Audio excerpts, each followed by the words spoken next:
berbicara tentang nasab, maka harus memakai standar nasab yang telah ditentukan oleh ulama. Standar nasab nyambung atau tidak, benar atau tidak, diisbat atau tidak, ditetapkan atau tidak, itu harus sesuai standar. Sekarang tidak usah melebar ke sana kemari, standar nasab itu diakui dan nyambung, diisbat oleh ulama itu apa? Maka kita lihat standarnya. Al-Imam Ibnu Qudamah dalam kitabnya Al-Mughni halaman 141 juz 10. Beliau ini ulama abad 7 karena wafat di 620 Hijriah. Sezaman dengan Imam Fakhrur Razi yang ngarang kitab Asy-Syajarah Mubarakah yang menjadi dalil mereka. Imam Fakhrur Razi wafat tahun 606 Hijriah. Beliau menyebutkan standar ukuran, tolak ukur. Bicara nasab ikut standar ini. Harus ada standarnya. Kita berbicara masalah apa? Ada standarnya. Apa kata beliau standar ini? Standar untuk menentukan nasab ini terisbat, terkonfirmasi secara ilmiah. Wa ajma'a ahlul ilmi. Ajma'a, sepakat. Ahlul ilmi, orang yang punya ilmu, sepakat seluruh ulama. Kesepakatan ulama, ijma'ul ulama. Ala sihhatis syahadah, atas sahnya kesaksian. Bila aibil istifadah, yaitu dengan terkenal atau tersebar luas. Ini sah dipakai dalam masalah apa? Nasabi, dalam masalah penentuan nasab, walaupun ada tidak kelahiran. Jadi standar nasab itu terkonfirmasi nyambung secara ilmiah. Standarnya adalah nasab itu sudah tersebar di daerah orang tersebut secara umumnya. Kalau sudah seperti itu, maka nasab itu menurut ulama sepakat diakui dan nyambung. Bahkan dikuatkan Ibnu Mutir juga mengatakan, aman nasab fala a'lamu ahadan min ahli ilmi mana aminhu. Adapun masalah nasab, aku tidak mengetahui satu pun dari para ulama ahli ilmu yang mencegah hal tersebut. Jadi cukup standarnya nasab ini nyambung, terkonfirmasi apa tidak, itu cukup jika ada istifadah atau syuroh, apalagi tawatur, yaitu tersebarnya berita bahwa nasab ini, orang ini adalah anaknya ini terus tersebar di daerahnya meluas. Yang mana tidak mungkin tidak mungkin ada settingan di situ. Maka seperti itu, ini sudah jadi dalil secara ilmiah nasab itu nyambung. Bismillahirrahmanirrahim. Allahumma sholli ala sayyidina Muhammadin wa ala alihi wa sahbihi ajmain, amma ba'du. Jalana wa iyyakum min ahlil khairi wa sa'ada fid din wad dunya wal akhirah. Semakin hari Ramadan semakin habis, mari kita isi waktu-waktu kita dengan isi yang terbaik. Ibadah, kalau tidak sholat, ngaji, ya belajar. Termasuk menyimak YouTube, pilihlah konten-konten yang bicara tentang ilmu. Niat belajar, niat menambah pengetahuan. Semoga konten saya termasuk salah satunya. Kalau kamu anggap sebagai narasi kebencian, anggapan itu tidak akan merubah keadaan sesuatu. Begitu ya. Jadi 10 kamu anggap 0, selama ada satunya ya tetap itu 10 ya. Masalahnya berada di anggapan kamu. Kali ini Pak Ustadz ini membaca kitab fikih, kitabnya Ibnu Qudamah. Bahkan dia menyitir ucapan 2 orang, Ibnu Qudamah dan juga Ibnu Mundir. Itu luar biasa ya. Dalam rangka ingin menyatakan bahwa sudah secara ijma, artinya disepakati semua ulama, kalau Bani Alawi itu adalah keturunan Rasulullah. Dengan dasar penetapan nasab mereka itu sudah berdasarkan ijma atau sesuai dengan standar ijma bahwa mereka keturunan Rasulullah. Kenapa? Karena katanya sudah terkenal. Nah, sebetulnya kalau kita cermat, ini narasi bukan membela Habib, bukan membela Bani Alawi. Justru ini sedikit banyak menyerang. Kenapa? Karena justru yang dipertanyakan itu, jika memang benar Imam Ubaidillah adalah putra dari Imam Ahmad Al-Muhajir, kenapa ini tidak terdokumentasikan di kitab-kitab nasab yang memang mencatat para furu atau keturunan-keturunan dari Imam Hasan dan Imam Hussein. Jadi kalau mau bicara sesuatu itu harus paham persoalannya. Bukan orang menafikan nasab, padahal sudah terkenal kok dinafikan. Bukan itu masalahnya. Tetapi ada sambungan satu nama yang tidak pernah dibicarakan oleh zaman yang mendekatinya, kitab-kitab ya. Maksudnya oleh ulama. Di zaman yang mendekati dengan orang itu, bahkan 100, 200, 300, sampai beberapa ratus tahun kok nggak ada yang pernah menyebutkan nama itu. Itu pertanyaan. Justru ini akan memunculkan kesimpulan, apa benar ada? Kalau yang benar ada, mestinya ada yang membicarakan. Apalagi diklaim terkenal, masa terkenal nggak ada yang membicarakan? Justru itu. Jadi malah standar Ustadz ini, ya yang dia angkat tentang nasab isbat bil istifadah, itu ya menjadi beban lagi, menjadi pertanyaan lagi. Istifadahnya di mana? Harusnya istifadah itu ya sesuai dengan zamannya kan begitu. Kalau mau gampang-gampangnya. Tetapi sebetulnya bukan masalah itu. Itu opini saja ya. Toh tidak ada ulama yang berhujjah dengan nasab ini, dengan kitab fikih ini lalu mengisbat mereka sebagai dzurriyyah Rasulullah ya. Mungkin orang ini mencocok-cocokkan saja ya. Jadi saya tanggapi secukupnya saja. Lalu dia membaca kitab. Saya paling suka kalau orang membaca kitab, tetapi tidak tertib ya. Jadi dia sampai membawa makolahnya Imam Mundir itu malah meleset ya. Ini ilmu ya, karena orang ini kan ustadz ya. Ustadz itu harus berhati-hati kalau baca kitab ya. Harus cermat ya. Kalau sampai keliru mengembalikan domirnya kemana, malah menjadi masalah itu ya. Jadi yang pertama ini membaca kitabnya Ibnu Qudamah ya. Kan itu Qaulal Muwaffaq ya. Jadi Al-Muwaffaquddin itu atau Muwaffaquddin itu ya Ibnu Qudamah ya. Fil Mughni dalam kitabnya Al-Mughni. Yang dia baca itu sepotong saja. Ini saya baca redaksi awalnya biar sinkron memahaminya ya. Wa ma tadhaharat bihil akhbaru, dan apa-apa yang sudah sangat terang menderang ya. Artinya sudah semua tahu tentang hal itu. Apa yang terang menderang? Pemberitaannya ya. Sesuatu yang beritanya sudah menyebar ya. Kemudian wastaqarrat ma'rifatuhu, dan telah betul-betul kokoh ya. Istaqarra itu betul-betul tentram, betul-betul kokoh pengetahuannya. Artinya dia benar-benar tahu. Ya. Domainnya kemana itu? Ya kepada emak, kepada sesuatu. Jadi ada sesuatu yang sudah tersebar luas di pemberitaan, sudah orang-orang kenal, dan dia itu sudah benar-benar istiqrar, benar-benar tahu ya di dalam hatinya ya. Fi qalbihi, di dalam hatinya. Jadi dia sudah dengan tenang, sudah sangat yakin bahwa dia tahu bahwa beritanya sudah menyebar luas. Jadi dia tahu ada berita yang menyebar luas. Kemudian syahida bihi, maka dia boleh bersaksi dengan itu. Jadi ini kasus orang mau bersaksi tentang sesuatu tapi dia tidak menyaksikan. Jadi tidak ada muayanah, tidak melihat langsung, bahkan juga tidak mendengar langsung dari pelakunya atau dari sumbernya. Tapi dia cuma tahu bahwa ini sudah menyebar. Maka orang itu boleh bersaksi dengan jalur seperti itu. Jadi begitu Pak ngaji fikih ya. Jadi ini jalur orang bersaksi, di mana basisnya dia bersaksi atau materi persaksian dia berbasis kepada ada sebuah berita yang sudah menyebar dan hati dia sudah meyakini itu. Itu Pak ya. Kemudian kasyahadati ala nasab, seperti misalnya dia bersyahadah atau membuat persaksian tentang nasab.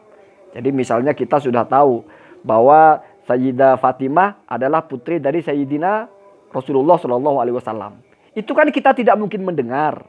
Bahkan mungkin kita tidak mungkin melihat ya. Musyahadah tidak mungkin. Muayanah tidak mungkin loh. Karena sudah lampau. Yang kedua, kita juga mungkin saja tidak pernah mendengar ada yang bilang langsung. Tetapi berita ini sudah menyebar di mana-mana. Kenapa bisa menyebar? Ya karena disuarakan banyak orang. Kan begitu. Maka kita pun boleh bersaksi bahwa Sayyidah Fatimah putri Rasulullah SAW. Itu namanya kita bersaksi berbasis pemberitaan yang sudah menyebar luas. Begitu ya. Wa hadzan naw'us tsani minas sima'ih.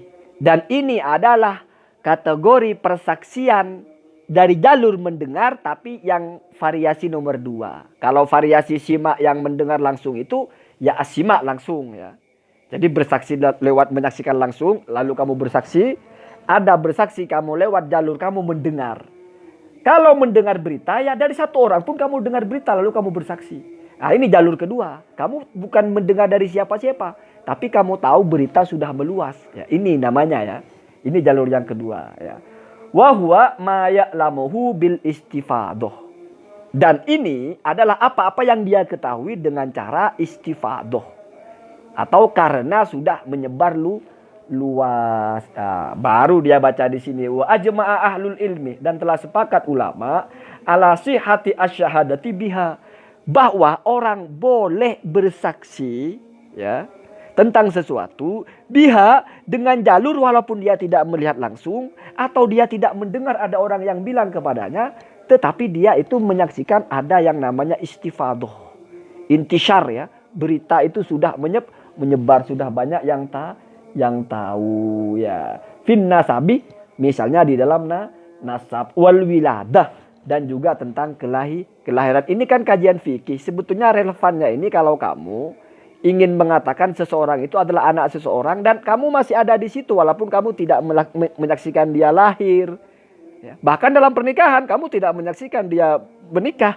Ya. Tapi kamu boleh saya bersaksi bahwa orang itu menikah walaupun kamu tidak melihat. Karena bisa saja kamu pernah mendengar ya, orang yang kamu percaya mengatakan orang itu menikah. Atau di kampung itu orang sudah tahu itu menikah lalu kamu bersaksi. Relevannya kan begitu. Ini karena masalah fikih Pak ya. Ketika ada orang misalnya mau menikah terus tidak boleh itu muhrimnya ternyata karena bapaknya ini menikah dengan ini satu nasab kan begitu relevannya. Atau dalam warisan bapaknya mati tiba-tiba ini anaknya ini benar anaknya apa bukan kan begitu ya. Lalu perhatikan ini logika Pak, fikih itu logis sekali ya. Kemudian perhatikan sambungannya biar connect dengan keterangan saya ini ya. Wa qala Ibnul Mundzir dan berkata Ibnul Mundzir, amman nasabu, adapun tentang nasab, fala a'lamu ahadan min ahlil ilmi, maka saya tidak menemukan satu orang pun dari ulama mana'ah yang mencegah ya, satu orang itu. Artinya saya tidak pernah menemukan ulama yang mencegah atau mengatakan tidak sah atau mengatakan tidak boleh ya. Apa ini kan bicara persaksian ya. Minhu dari orang yang bersaksi menggunakan jalur apa? Mendengar atau istifadoh itu ya. Jadi kata Ibnu Mundzir tidak ada ulama yang mencegah persaksian dengan jalur seperti itu ya, dalam masalah nasab. Kenapa? Ini alasan logisnya. Ya. Walau mana adzalika atau kalau mau dibaca gampangnya walau muni adzalika. Karena kalau itu dianggap tidak boleh, artinya kamu dalam nasab juga harus menyaksikan secara musyahadah, muayana, harus langsung, tidak boleh via mendengar, tidak boleh via istifadoh juga. Maka ini konsekuensinya lastahalat ma'rifatu asyahadati bihi. Maka istahala itu mustahil, maka tidak mungkin ya ada orang yang mengetahui kesaksiannya tentang nasab itu. Artinya ya, kalau harus syaratnya dalam masalah nasab juga kamu harus melihat langsung, tidak boleh kalau jalur mendengar ya. Kamu mau jadi saksi tentang nasab, jalurnya kamu hanya mendengar, tidak melihat langsung. Kalau ini tidak boleh, maka kalau dalam masalah nasab, ya tidak mungkin nanti ada orang yang bisa bersaksi dan dia tahu atas apa yang dia saksikan. Kenapa? Karena kalau jalurnya harus menyaksikan, misalnya sudah lewat, bagaimana kita bisa tahu? Bagaimana kita bisa melihat ya, musyahadah? Ya. Maka ada jalur mendengar. Ya. Itu maksudnya ya. Kemudian karena la sabila ila ma'rifatihi, tidak ada jalan untuk mengetahui nasab itu. Qot'an secara pasti biwairihi kecuali dengan jalur ya mendengar itu ya. Atau ya istifadoh tadi sudah populer ya. Kemudian wala tumkinu dan tidak mungkin al musyahadatu kamu atau si saksi itu menyaksikan langsung fihi di dalam masalah nasab itu. Kemudian ini alasan logisnya. Walau u'tubiratil musyahadatu, seandainya ya, yang dianggap. Jadi kalau dalam fikih itu muktabar itu yang dianggap ya, yang diperhitungkan gitu ya. Artinya yang punya status. Seandainya yang diperhitungkan itu adalah musyahadah, yaitu menyaksikan langsung ya. Lama arafa ahadun abahu, maka tidak ada satupun orang yang tahu siapa bapaknya. Wala ummahu dan juga tidak mungkin ada seseorang itu yang bisa disebut tahu siapa ibunya. Artinya kalau orang mau bersaksi harus tahu. Dan disebut tahu harus menyaksikan. Kalau ini dalam masalah nasab maka tidak mungkin. Karena kalau ini dipaksa harus musyahadah maka berarti seorang anak tidak akan pernah sah disebut dia tahu siapa bapaknya. Dan dia juga tahu siapa ibunya. Wala ahadan dan tidak ada satupun min aqoribihi dari keluarga-keluarganya. Karena begini, kamu ketika lahir tidak mungkin kamu menyaksikan bahwa itu ibumu yang melahirkan. Apalagi kamu juga tidak mungkin menyaksikan bahwa bapakmu sudah menikah dengan ibu kamu. Ya. Dan kamu pun juga tidak akan pernah bisa tahu secara pasti keluarga kamu yang lain. Nah, ini bukan masalah misalnya kamu punya adik, ya kamu lihat, oh iya itu adik saya. Ya. Tapi bagaimana kamu bisa tahu itu adik kamu, orang kamu tidak tahu pasti kamu adalah anak ibu kamu itu. Kenapa? Karena kamu tidak melihat. Nah itu logikanya Pak. Jadi ini konteksnya adalah Kalau dalam soal nasab boleh ditetapkan berdasarkan kesaksian seseorang di mana dia jalur bersaksinya tidak melihat langsung tapi hanya mendengar. Baik dia mendengar secara langsung dari pelakunya atau dia tidak mendengar langsung dari siapapun tapi dia tahu berita itu sudah menyebar. Jadi ada dua teks di sini, mendengar atau istifadoh ya. Makanya istifadoh itu adalah an-naw usani minasima. Jenis kedua dari persaksian jalur lewat hasil mendengar, bukan menyaksikan langsung. Itu Pak intinya di situ. Kemudian wala ahadan min aqoribihi, dan dia juga tidak akan pernah bisa tahu satu orang pun dari keluarganya. Ya kalau kamu tidak bisa tahu ibumu, ya, maksudnya tidak bisa tahu itu karena kalau disebut tahu harus menyaksikan. Kamu tidak mungkin menyaksikan ketika kamu lahir. Maka ketika perempuan yang kamu anggap ibu itu lahir lagi, kamu melihat orang itu melahirkan si Maman yang harusnya adik kamu. Tapi kan kamu ibunya saja tidak tahu kalau itu ibu kamu, apalagi itu adik kamu ya. Artinya kamu juga tidak bisa dihukumi tahu bahwa itu adik kamu. Walaupun kamu menyaksikan. Kenapa? Karena pangkalnya ya, ibunya melahirkan kamu itu, ibumu maksudnya, kamu tidak saksikan ya, itu maksudnya ya. Itu ulama membahas ya, kemudian itu pendalilannya. Kemudian ini bagian penutup yang bawah ya. Wa qala Malikun, karena tadi bawa ijma maka disebutlah ulama, salah satunya Imam Malik ya. Laisa indana, tidak ada satupun di antara kita man orang ya, atau tidak akan ada di antara kita itu orang yashhadu yang pernah menyaksikan ya, ala ahbasi ashabi Rasulillah sallallahu alaihi wasallam illa bisimai, atas peristiwa ya. Ahbas itu ini kan bab wakaf ya. Imam Malik kan bicara tentang dalam wakaf itu kesaksian berdasarkan mendengar itu juga boleh. Nah, maka di sini konteksnya adalah tidak ada orang yang menyaksikan wakaf-wakaf para sahabat kepada Nabi ya. Itu maksudnya indahnya itu di antara kita ya, kalau sahabat dulu yang menyaksikan ya. Maka kata Imam Malik, dan wakaf itu sah ya. Contohnya kita sepakat kalau sahabat itu dulu wakaf kepada Nabi ya. Maka dari itu ya kita pun kalau ada wakaf walaupun kita tidak menyaksikan langsung, selama ada kita mendengar itu wakaf ya sudah, itu sah. Itu konteks hukumnya Pak ya. Jadi karena tidak ada yang tahu di antara kita illa bisima'i, kecuali dengan mendengar. Kemudian ini tentang Imam Ahmad. Wakilah, dan pernah ditanya li Ahmad, kepada Imam Ahmad ya, diucapkan kepada Imam Ahmad. Tashhadu anna fulanatan imra'atu fulanin walam tashhad an nikah. Ini pertanyaan ya, apakah engkau mau atau boleh, atau maksudnya membolehkan ya, apakah Anda siap bersaksi bahwa si perempuan ini adalah istri dari laki-laki itu, fulana adalah istri dari fulan itu, padahal Anda tidak menyaksikan dengan secara langsung pernikahan mereka? Itu pertanyaannya. Faqala, maka Imam Ahmad menjawab, na'am, ya, saya bersaksi. Kemudian idza kana mustafidon fa asyhadu. Nah, apabila pernikahan itu sudah menyebar, artinya sudah semua orang tahunya begitu, maka saya pun akan bersaksi, begitu ya. Aku lu ya, dan saya berkata atau saya berpendapat lah, ini kan Imam Ahmad ya. Inna Fatimata ibnatu Rasulillah sallallahu alaihi wasallam. Sayyidah Fatimah itu adalah putri Rasulullah sallallahu alaihi wasallam. Wa anna Khadijah ya, dan sesungguhnya Sayyidah Khadijah wa Aisyah, dan Sayyidah Aisyah zaujahu, adalah keduanya merupakan istri Rasulullah sallallahu alaihi wasallam. Wa kullu ahadin, dan semua orang di antara kita ya, yashhadu bidzalika, bersaksi tentang hal itu, bahwa Fatimah putri Rasul, bahwa Sayyidah Khadijah, Sayyidah Aisyah ya istri Rasul ya. Min ghairi musyahadatin, tanpa menyaksikan ya, tidak menyaksikan pernikahannya ya, tidak menyaksikan lahirannya. Kenapa berbeda antara lahiran dan pernikahan? Kalau pernikahan itu berarti mau memastikan siapa bapaknya. Kalau lahiran memastikan siapa ibunya, karena terkadang ada orang yang tidak ada bapaknya dia lahir. Oh berarti ini anaknya ini. Begitu ya. Makanya dibedakan antara fin nikah wal wiladah, nasab ya, nasab, nikah, wiladah, begitu. Jadi konteksnya ini Pak, tentang orang boleh memberikan kesaksian, dan kesaksiannya itu bisa digunakan untuk menetapkan sesuatu dalam masalah nasab, walaupun kesaksiannya itu dia tidak berdasarkan penglihatan langsung, tapi hanya mendengar, atau tidak mendengar langsung tapi dia melihat fenomena bahwa semuanya sudah berkata begitu ya. Artinya mayoritas mengatakan begitu, sudah populer.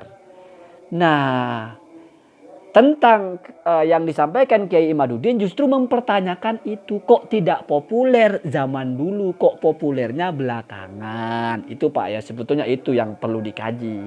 Ya siapa tahu mungkin ada kitab-kitab yang belum dicetak atau mungkin tidak beredar di Indonesia ya. Keilmuan itu kan luas ya. Jadi ini tetaplah kita anggap sebagai perdebatan ilmiah saja. Allahumma hadina